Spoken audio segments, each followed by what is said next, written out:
الحمدللہ رب العالمین والصلاة والسلام علی سید الانبیاء والمرسلین وعلی آلہ وصحبہ اجمعین، اما بعد فاعوذ باللہ من الشیطان الرجیم، بسم اللہ الرحمن الرحیم۔ پڑھیے صلاۃ والسلام علیک یا رسول اللہ وعلی آلہ واصحابہ یا حبیب اللہ صلی اللہ تعالی علیہ وآلہ وسلم۔ سورہ سجدہ آیت نمبر 22۔ اعوذ باللہ من الشیطان الرجیم، ومن اظلم مما ذکر بآیات ربہ ثم اعرض عنہا انا من المجرمین منتقمون۔ اور اس سے بڑھ کر ظالم کون جسے اس کے رب کی آیتوں کے ذریعے نصیحت کی جائے پھر بھی وہ ان سے منہ پھیر لے، بے شک ہم مجرموں سے انتقام لینے والے ہیں۔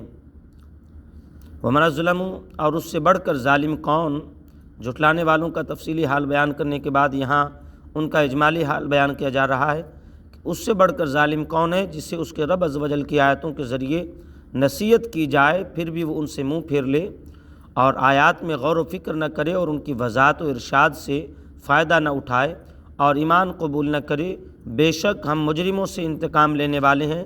تو اس شخص کا کیا حال ہوگا جو سب سے بڑھ کر ظالم اور سب سے بڑا مجرم ہے۔ حضرت معاذ بن جبل رضی اللہ تعالیٰ عنہ سے روایت ہے، رسول کریم صلی اللہ علیہ وسلم نے ارشاد فرمایا، جس نے یہ 3 کام کیے وہ مجرم ہے۔ جس نے ناحق جھنڈا باندھا، یعنی ایسے شخص کے ساتھ لڑائی کرنے کے لیے جھنڈا باندھا جس کے ساتھ لڑنا اس کے لیے جائز نہ تھا۔ نمبر 2، جس نے والدین کی نافرمانی کی۔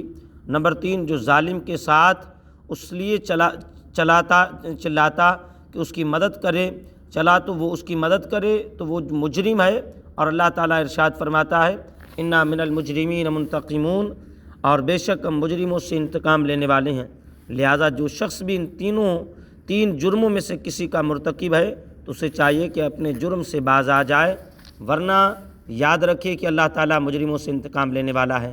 وَلَقَدْ آتَيْنَا مُوسَى الْكِتَابَ فَلَا تَكُنْ فِي مِرْيَةٍ مِّن لِقَائِهِ وَجَعَلْنَاهُ هُدًى لِّبَنِي إِسْرَائِيلَ، اور بے شک ہم نے موسیٰ کو کتاب عطا فرمائی تو تم اس کے ملنے میں شک نہ کرو، اور ہم نے اسے بنی اسرائیل کے لیے ہدایت بنایا۔ ارشاد فرمایا، بے شک ہم نے حضرت موسیٰ علیہ السلام کو کتاب توریت عطا فرمائی تو تم اس کے ملنے میں شک نہ کرو، یا یہ معنی ہے کہ حضرت موسیٰ علیہ السلام سے آپ کی جو ملاقات ہوئی اس میں شک نہ کرنا۔ چنانچہ شب معراج حضور صلی اللہ علیہ وسلم کی حضرت موسیٰ علیہ السلام سے ملاقات ہوئی جیسا کہ احادیث میں وارد ہے، اور ان میں سے ایک حدیث یہ، چنانچہ حضرت عبداللہ ابن عباس رضی اللہ تعالیٰ عنہما سے روایت ہے، حضور صلی اللہ علیہ وسلم نے ارشاد فرمایا، معراج کی رات میں نے حضرت موسیٰ علیہ السلام کو دیکھا، وہ گندمی رنگ اور دراز قد اور گھنگریالے بالوں والے ہیں، گویا کہ وہ قبیلہ شناؤ کے ایک فرد ہیں۔ وجعلناہ، اور ہم نے اسے ہدایت بنایا۔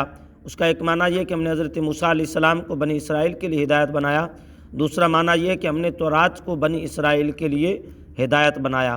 اللہ تبارک و تعالی ہمیں تمام جرموں سے محفوظ فرمائے اور تمام تر جو ہے ظلم کرنے سے اللہ محفوظ فرمائے، اور حضرت موسیٰ کلیم اللہ کے فیض و برکات سے ہم سب کو مالا مال فرمائے، آمین، بجاہ النبی الامین صلی اللہ تعالی علیہ وآلہ وسلم۔